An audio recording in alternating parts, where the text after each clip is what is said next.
Territoire d'info, Cyril Viguier.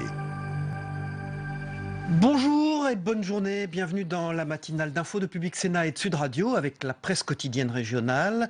Aujourd'hui notre invité c'est François de Rugy, bonjour. Bonjour. Député écologiste de Loire-Atlantique et président d'Écologistes.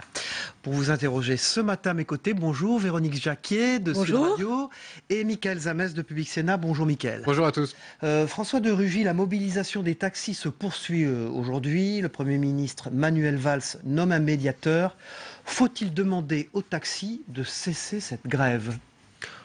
Cesser les actions violentes et les blocages des voies routières, évidemment. Après, malheureusement, cette énième crise autour des taxis, elle était assez prévisible parce que ça fait des années et des années qu'on ne veut pas regarder la réalité en face. Pendant longtemps, on a pensé qu'il fallait réformer et en gros qu'il y ait plus de taxis. On n'a pas voulu le faire. Alors on l'a fait de biais, si je puis dire, avec les VTC. On a laissé les VTC, les véhicules, au début c'était véhicules de tourisme avec chauffeur. Vous voyez un peu l'expression d'ailleurs. On avait même trouvé une expression qui ne veut rien dire pour essayer de contourner le problème. Et aujourd'hui, moi je comprends d'une certaine façon les taxis parce que vous avez mis des milliers de taxis, même s'ils s'appellent VTC, en plus sur le marché, particulièrement en région parisienne.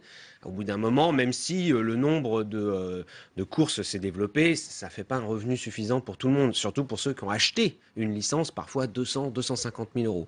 Donc il faut trouver une solution qui sera forcément un compromis, parce qu'on ne reviendra pas non plus en arrière en supprimant tous les VTC. C'est un métier qu'il faut réinventer, c'est pas une profession qu'il faut moderniser, donc il faut un nouveau texte de loi. La loi Thévenot est inapplicable, de fait, on le voit bien. Même un médiateur, d'ailleurs, prendre un médiateur, est-ce que c'est la solution chaque fois? La solution politique, c'est de ressortir un médiateur, et les taxis le disent eux-mêmes, ça ne fait pas avancer leur cause. Un médiateur, c'est mieux que de ne rien faire, d'attendre que les blocages montent, que la colère monte et qu'il y ait des débordements. On a vu qu'il y en avait déjà dès hier. Après, s'il faut des modifications législatives, nous le ferons à nouveau, mais ce sera quand même sans doute quelque chose de progressif. Ça ne va pas être non plus du jour au lendemain, on supprime toute l'organisation des taxis avec ce système des licences, avec les prix réglementés. C'est une profession qui est très réglementée. Et de l'autre côté, on a laissé prospérer les VTC sans aucune réglementation, ou presque. La loi Thévenoud avait commencé d'ailleurs à réglementer le secteur des VTC. Il faut trouver un équilibre entre les deux. Moi, je vais passer un petit peu à la politique. On attend éventuellement une fumée blanche aujourd'hui. En tout cas, Manuel Valls et François Hollande se sont vus hier soir sur la déchéance de nationalité. Et on se dirigerait, je dis bien avec un conditionnel, sur une déchéance de nationalité sans référence dans la Constitution à la binationalité. C'est important parce que la droite le voulait absolument. Est-ce que ça serait la victoire de la gauche ? Ce qui est sûr, c'est qu'il faut sortir de ce feuilleton que je trouve très pénible, personnellement, qui est surtout alimenté par la gauche, par une partie de la gauche de la gauche, Madame Duflot, une partie du Parti Socialiste. Vos anciens amis ? Oui, mais vous savez, des gens qui, on ne sait plus d'ailleurs s'ils sont dans la majorité ou dans l'opposition, mais qui ont manifestement saisi cette occasion, au-delà de convictions personnelles qui peuvent être bien réelles, qui ont saisi cette occasion pour régler des comptes avec François Hollande, avec le gouvernement. C'est totalement insupportable dans le contexte actuel, sur le sujet qui est celui du terrorisme. Moi, je peux vous dire, depuis un mois, comme beaucoup de députés, je suis sur le terrain dans des cérémonies de vœux. Mais pas un habitant des communes de Nantes, Orvaux et Sautron dont je suis l'élu ne m'a parlé de cette affaire. Donc je crois qu'on est très très loin des réalités vécues par les Français. Et en même temps, il faut aller au bout. Donc il faut trouver un accord entre la gauche et la droite, que ça déplaise ou non à une partie de la gauche, c'est un accord entre la gauche et la droite. Une réforme de la Constitution, ce n'est possible que par un accord, en tout cas, entre une grande partie de la gauche et une grande partie de la droite. Entre l'Assemblée et le Sénat, il faut qu'il y ait une majorité et à l'Assemblée et au Sénat. Pas simplement une majorité au sein du groupe socialiste. C'est pas ça la solution. La solution, ce sera forcément une formulation donc vous appelez au grand de compromis. Rassemblement. Le grand compromis. Mais sur une réforme constitutionnelle, c'est indispensable. Et il faut qu'il y ait... Sinon, il n'y aura pas de réforme constitutionnelle. Pour aller à Versailles. Donc, sinon, il n'y aura pas de réforme constitutionnelle. Moi, je n'imagine pas que le président de la République finisse par retirer son projet. Je crois que certains à gauche spéculaient là-dessus, voulaient peut-être même le forcer à reculer. Non, il faut là aussi trouver un équilibre entre ce que la gauche peut porter avec la droite sur ce sujet. Véronique Jacquier. L'idée de prolonger l'état d'urgence est donc de vivre dans un état d'urgence permanent. Est-ce que ça vous convient? Emmanuelle Cos, la patronne des Verts, a du mal à se faire, elle, à cette idée. Oui, mais vous savez, il y a des gens, et même à l'Assemblée nationale, ils ont voté pour l'état d'urgence, mais 2 jours après, ils étaient déjà contre. Alors, il faut avoir un peu de suite dans les idées. Là aussi, on parle de choses graves. On parle de la sécurité des Français après des attaques terroristes sans précédent. J'entends des gens dire « Ah, mais on a déjà connu le terrorisme en France et on n'a pas fait l'état d'urgence. » Oui, mais enfin, une attaque qui fait 130 morts, ça n'est jamais arrivé dans notre pays depuis la Deuxième Guerre mondiale. Donc, il est évident qu'il y a une demande des Français de protection, de sécurité. Il y a différentes façons d'y répondre. L'état d'urgence, c'était une première réponse. Est-ce que c'est nécessaire de le prolonger ?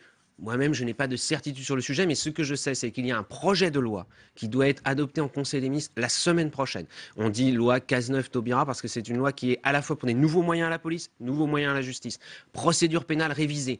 Eh bien, peut-être que pour faire la jointure entre la période actuelle où il y a l'état d'urgence et l'application de cette nouvelle loi, c'est peut-être à peu près 3 mois. Si on doit prolonger l'état d'urgence pour ça, c'est pas quelque chose de dramatique ou de problématique. Quand je vois certains qui disent qu'on est devenu un État liberticide, qui ont effacé le mot liberté pour le remplacer par état d'urgence. Mais enfin, c'est n'importe quoi. On nous avait dit qu'on ne pourrait plus manifester, qu'il ne pourrait plus y avoir de conflits sociaux. Vous avez vu qu'en la matière, la France reste évidemment un pays libre et démocratique. Et c'est ça d'ailleurs que nous défendons. Ça n'empêche pas les manifestations de taxis et celles des agriculteurs. Évidemment, et nous on l'a vu aussi à Nantes avec l'histoire de Notre-Dame-des-Landes et ainsi de suite. Donc heureusement d'ailleurs, il n'est pas question de profiter de l'état d'urgence pour empêcher les Français qui sont mécontents de s'exprimer. Le projet de construction d'aéroport à Notre-Dame-des-Landes est jugé nécessaire et doit se poursuivre, a dit Manuel Valls hier dans l'hémicycle, en réponse à Cécile Duflot qui a parlé d'aveuglement et d'entêtement. Vous êtes issu de la région, vous êtes un élu de cette région.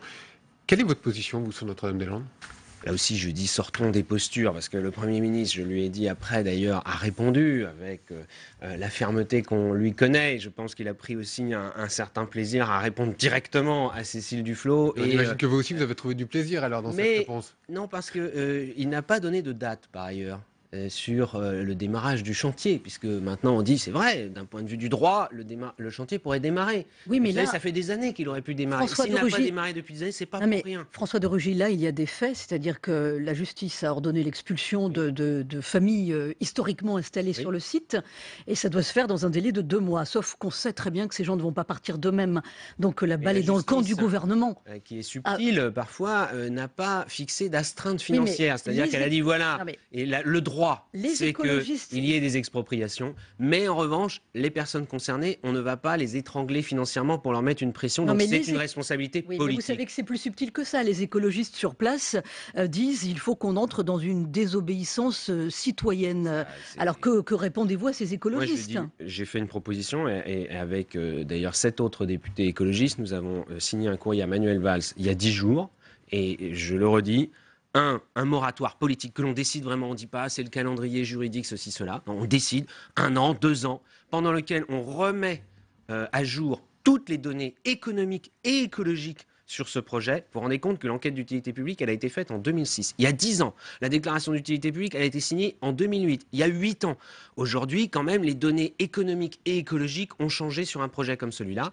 Et si vraiment, à l'issue de ce moratoire, l'État et les collectivités locales confirment leur intention de faire ce projet, eh bien, nous demandons qu'il y ait un référendum régional qui permette aux citoyens de trancher, puisque tous les arguments seront sur la table et que ça ne fait que trop longtemps qu'on dit un jour on va faire, un jour on ne va pas faire. Je reviens sur votre position personnelle. Moi, je suis toujours contre ce projet. S'il y avait un référendum, je ferais campagne contre. Et je pense que l'actualisation des données permettra de démontrer qu'on peut faire autre chose en coûtant moins d'argent et en ayant un impact écologique. François de Rugy, est-ce que le cas Notre-Dame-des-Landes pourrait être pour vous un casus belli pour une éventuelle rentrée au gouvernement? Allez, vous les journalistes, vous aimez bien les casus belli, les lignes rouges, etc. Mais nous, les politiques, on n'aime pas, en tout cas moi, je suis un homme modéré, je le revendique, je n'aime pas qu'on enferme justement les débats. Et alors, vous pensez que la politique du gouvernement de la France ne dépendrait que d'un projet sur le territoire français? Je vous rappelle qu'il y en a beaucoup d'autres des projets. Je vous rappelle que les Verts sont sortis du gouvernement parce qu'il y avait une Notre-Dame-des-Landes et qu'il y avait aussi les centrales nucléaires qui avaient été fermées. Je suis obligé de vous contredire, et pourtant je sais que vous êtes un journaliste très sérieux, mais vous pourrez revoir cet épisode d'avril 2014. Cécile Duflot, parce que c'est Cécile Duflot qui est sortie du gouvernement, qui a entraîné ensuite Europe Écologie Les Verts. C'est pas pour cette raison, c'est parce que Manuel Valls avait été nommé Premier ministre. Bon, c'est une drôle de raison d'ailleurs, c'est pas très politique. Et au contraire, à ce moment-là, nous tenions l'occasion que le projet de Notre-Dame-des-Landes soit arrêté. Ça, je peux vous l'affirmer sans risquer d'être contredit. Il y a plusieurs témoins. Nous étions autour d'une table avec le Premier ministre nouvellement nommé et avec plusieurs dirigeants d'Europe Écologie Les Verts.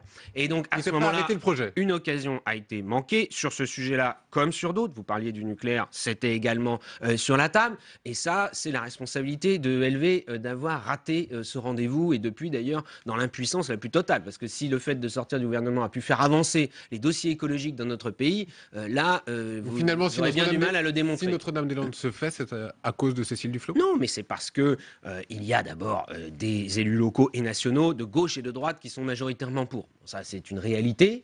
Et en même temps, on n'a jamais consulté la population. On me dit, ah oui, mais les élections valent référendum. Non. Une élection, c'est une élection. Ça se fait sur plusieurs enjeux. Un référendum, c'est une question sur un sujet et on y répond clairement. Et c'est ce que je prône sur ce projet. Véronique Jacquier. Le monde agricole est toujours en crise. Manifestation ce matin en Bretagne. Le gouvernement annonce une nouvelle aide de 290 millions d'euros. Bon, évidemment, les aides ne suffisent pas. C'est tout un modèle agricole, là encore, qu'il faut revoir. Votre position. Et que préconisez-vous en tant qu'écologiste? Oui, dans l'urgence, c'est normal qu'on envisage des aides parce qu'on voit bien que là aussi, ça fait plusieurs mois qu'on essaye de trouver des solutions pour faire face en fait à une chute des cours. C'est d'abord un problème de marché. Il y a une forme de surproduction en Europe. La production, par exemple, de viande porcine a beaucoup augmenté ces dernières années en Allemagne. L'Allemagne est devenue une des premières puissances agricoles d'Europe, ce que personne n'aurait imaginé il y a 15 ans. Donc il faut intégrer ces mutations. Nous prenons encore et toujours, et je sais qu'il y a beaucoup d'organisations agricoles aussi, la régulation du marché européen. Si on ne veut pas réguler la production, on ira de crise de surproduction en crise de production. Sur le lait, vous m'auriez interrogé il y a 2 ans ou il y a 3 ans, les agriculteurs se disaient, pour certains, chic les quotas laitiers, c'est-à-dire la régulation de la production va disparaître, on va pouvoir produire plus, les prix sont élevés, les Chinois sont prêts à nous acheter du lait. Ah oui, mais entre-temps, le marché mondial s'est également effondré ou abaissé. Et puis par ailleurs, oui, le modèle agricole doit être transformé progressivement, et notamment en France, allons vers la qualité, c'est notre marque de fabrique à nous les Français, plutôt que dans la fuite en avant, dans l'industrialisation. Ça ne marque pas l'échec de l'agroécologie qui était voulu par Stéphane Le Foll. Et ayons, mais c'est un mouvement qui se fait dans la durée, ça ne se fait pas en un jour. Et par ailleurs, travaillons aussi, moi je le dis sans problème en tant qu'écologiste, sur la compétitivité de l'agriculture française. On ne peut pas laisser là aussi des distorsions de concurrence en Europe perdurer dans l'agriculture comme dans l'industrie. François de Rugy, vous entendez la petite musique d'une primaire à gauche qui monte, qui monte. Vous avez fait le choix de quitter Europe Écologie Les Verts vous-même. Donc votre candidat naturel, c'est François Hollande?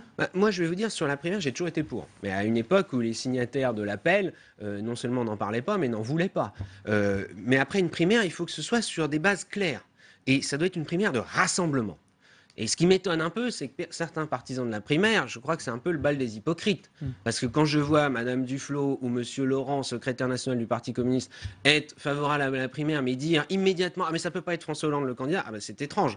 S'il y a une primaire, s'il y avait une primaire, eh bien, ce serait le candidat désigné par cette primaire. Si François Hollande ne se présentait pas, parce qu'a priori, il a dit que dans telle et telle condition, il ne se présenterait pas, eh bien, à ce moment-là, il faudrait faire une primaire. Et ce serait peut-être Manuel Valls qui serait désigné. Tout ça, c'est ce que disent les sondages. Est-ce que les partisans de la primaire sont prêts à soutenir un candidat issu de cette primaire, même si ce n'est pas leur inclinaison première du point de vue de la sensibilité politique. C'est ça l'enjeu, parce qu'il y a une aspiration. Pour vous, c'est un coup de bluff cette primaire. Non, mais c'est un coup de bluff cette primaire. Non, le problème, c'est qu'il faut que ça embraye sur la réalité. Si c'est juste un appel dans la presse, etc., la politique, ça se fait pas simplement à la une d'un journal. Je suis désolé de vous le dire. Et donc, il faut que ça embraye sur la réalité. Donc, il faut que les acteurs politiques jouent franc jeu. Et l'idée qu'on associe les citoyens, ça, je pense que c'est une bonne idée qui restera. La droite s'y est mise après l'avoir critiqué, la primaire. Après, pour un président sortant, il y a aux États-Unis, par exemple, le président sortant ne se soumet jamais à une primaire. Véronique Jacquier. François de Rugy, la réalité, c'est aujourd'hui et demain le président iranien Hassan Rouhani qui est l'hôte de la France. C'est une visite officielle, c'est une première depuis 1999. Alors, parce qu'il y a des contrats à la clé désormais, cet homme est devenu fréquentable ? Non, c'est parce que nous sommes dans la réelle politique, mais en matière de politique étrangère, vous savez, il n'y a pas d'autre politique que la réelle politique. La réelle politique, d'ailleurs, intègre et doit intégrer la défense de nos valeurs. Et on doit redire que nous sommes en désaccord profond avec ce qui peut se passer en Iran sur les droits des femmes, sur les droits de l'homme en général. Mais M. Rouhani, on le sait, représente plutôt l'aile modérée qui a recherché un accord pour sortir l'Iran de son isolement, et l'accord sur le nucléaire iranien, et c'est un écologiste qui vous le dit, c'est pas facile pour nous écologistes d'envisager un accord qui autorise le nucléaire civil. Pour autant, c'était nécessaire si on ne voulait pas continuer dans l'isolement de l'Iran d'un côté, qui peut jouer un rôle de stabilisateur dans la région, et en même temps aussi les sanctions économiques qui ne pouvaient pas continuer à durer. Et là, il y a un enjeu économique, mais il ne faut pas avoir honte de le dire. Oui, pour la France, il y a un enjeu aussi, parce que la France était très présente avant les sanctions sur l'Iran. La France a payé cher, donc on a assumé le fait de faire un bras de fer avec l'Iran. François de Rugy, Jacqueline Sauvage, sa grâce éventuelle est au centre d'un débat sur la légitime défense. Quelle est votre position sur cette décision que doit prendre François Hollande ? Oui, il y a deux débats. Il y a la légitime défense pour des femmes battues. Si c'était des hommes, ce serait pareil, mais on sait bien que c'est beaucoup plus des femmes qui sont victimes des violences familiales, conjugales. Et c'est vrai que la peine apparaît très lourde pour quelqu'un qui a subi pendant des dizaines d'années des violences et qui, à un moment donné, a eu cette réaction meurtrière, mais que l'on peut malheureusement comprendre. Donc la grâce, dans ces cas-là, oui, je pense qu'il faut pouvoir l'envisager, même si c'est un autre débat. Parce que justement, dans des cas très précis, la justice a dit le droit, conception en tout cas du droit, peut-être qu'il faudra modifier la loi pour intégrer cette idée de légitime défense, même lorsqu'une femme n'est pas directement agressée, qu'elle puisse avoir à un moment donné une réaction qui ne soit pas condamnée aussi lourdement. Et en attendant, pour le cas de cette personne, au président de la République. Moi je suis plutôt favorable, même si je n'ai pas étudié le dossier à fond. Il est instruit d'ailleurs, parce qu'en France, quand il y a une demande de grâce, c'est instruit par les services du ministère de la Justice. Le président de la République, François Hollande, a très peu utilisé son droit de grâce. Moi je trouve que c'est normal que ce droit existe. C'est un petit contrepoids au pouvoir judiciaire. La grâce éventuelle donc de Jacqueline Sauvage. Merci François de Rugy, député écologiste de Loire-Atlantique et président d'Écologistes. On passe à l'analyse de l'actualité et des propos de François de Rugy dans cette matinale d'info avec les éditorialistes de la presse quotidienne régionale dans un instant.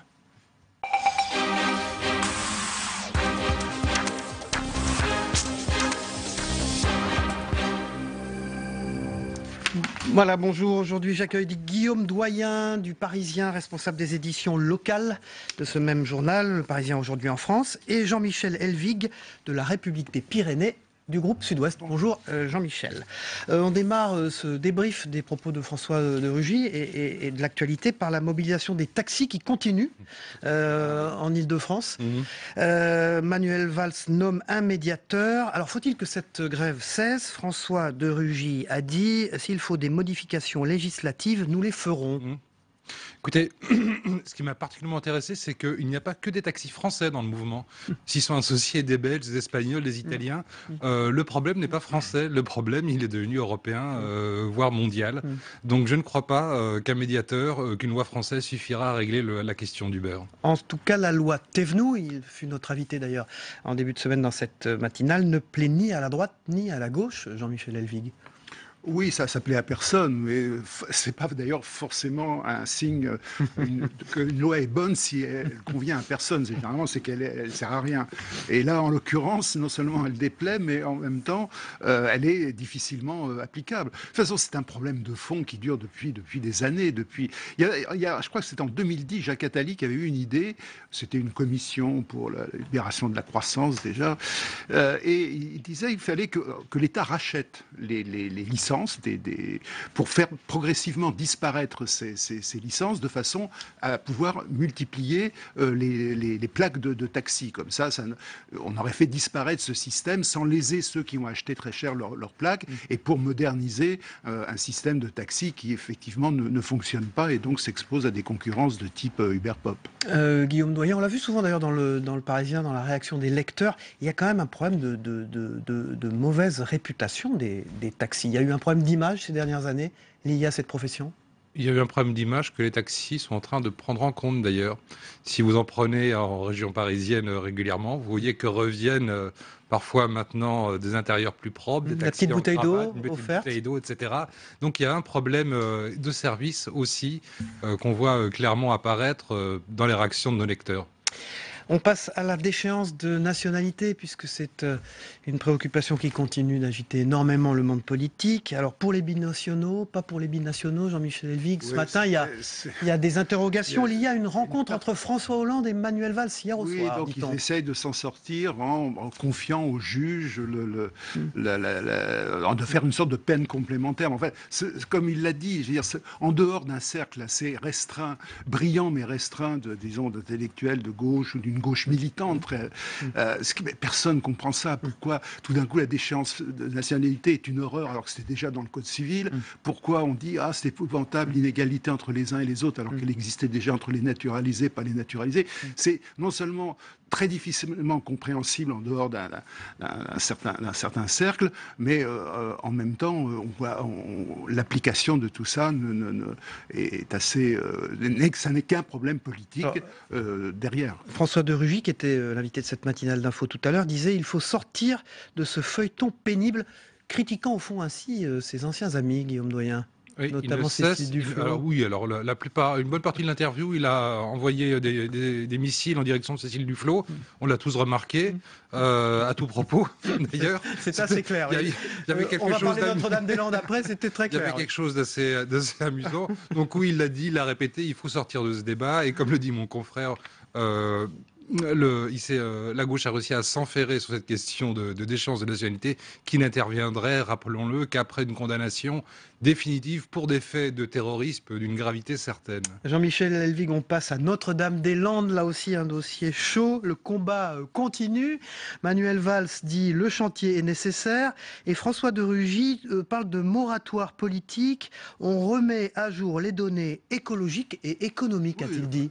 Il a raison, c'est vrai que ça fait quand même 50 ans, enfin peut-être pas 50 ans que ce débat existe. Avec un référendum régional. Oui, tout ça est frappé de coin du bon sens. Il dit quelque chose aussi qui est une information, me semble-t-il, en tous les cas, que moi je ne savais pas, c'est que lorsque il y a eu une discussion, lorsque Manuel Valls a été nommé Premier ministre, la question de Notre-Dame-des-Landes était sur le tapis, et s'il avait dit je retire Notre-Dame-des-Landes, il était prêt à retirer le projet, enfin, de sorte que le projet n'aboutisse pas si les écologistes restaient comme on dit. On ne savait pas qu'il y avait eu ces discussions. Voilà, donc c'est intéressant maintenant de voir quel a été le souvenir de Cécile Duflot de cette réunion.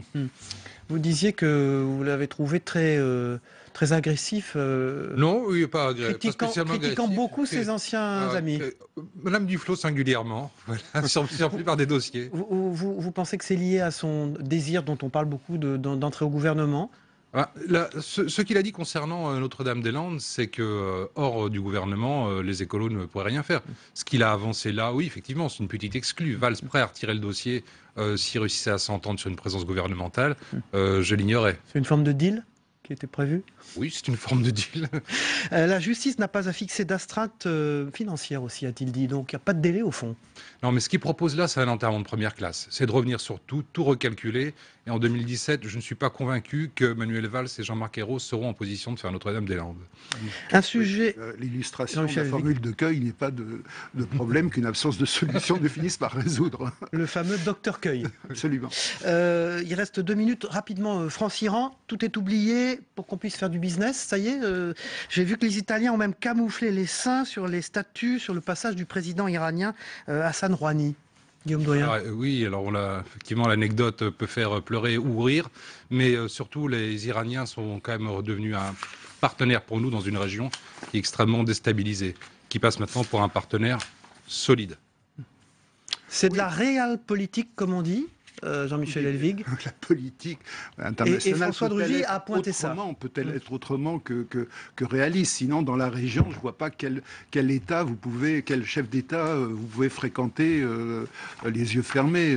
La Tunisie, la Jordanie, le Liban, peut-être, oui, mais ça pèse pas beaucoup dans le rapport de force. Et puis, il ne faut pas oublier que Rouhani, dans le système iranien, fait figure quand même de modéré, et qu'il est quand même en but à une fraction conservatrice qui est un peu voué, acharné à sa perte. D'ailleurs, on le voit dans les prochaines élections législatives où tous les candidats réformateurs ont été retoqués par le guide suprême. On regarde la une du Parisien, Guillaume Doyen, Parisien aujourd'hui en France, avec le dernier secret du pilote, c'est la Germanwings, et on voit une photo de ce pilote qui était malade. Oui, qui était malade, c'est confirmé, c'est avéré. Et on avance d'autres pièces au dossier. Et en dessous, évidemment, les taxis. Voilà, avec une photo saisissante, hein, on voit les violences à la des pneus qui brûlent à la porte-maillot. Ah ouais. Pour nos amis de la radio. Jean-Michel Elvig, la République des Pyrénées. Voilà, on voit la une à l'instant.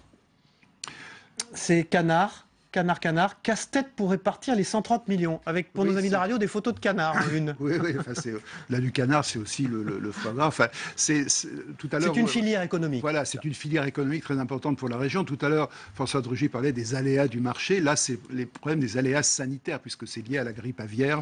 Les problèmes sanitaires qui touchent cette filière. Et la profession a l'air assez satisfaite des 130 millions, mais reste à les répartir. Merci Jean-Michel Elvig, merci Guillaume Doyon. On se retrouve demain à la même heure pour une nouvelle matinale d'infos de Public Sénat et de Sud Radio. Bonne journée à tous.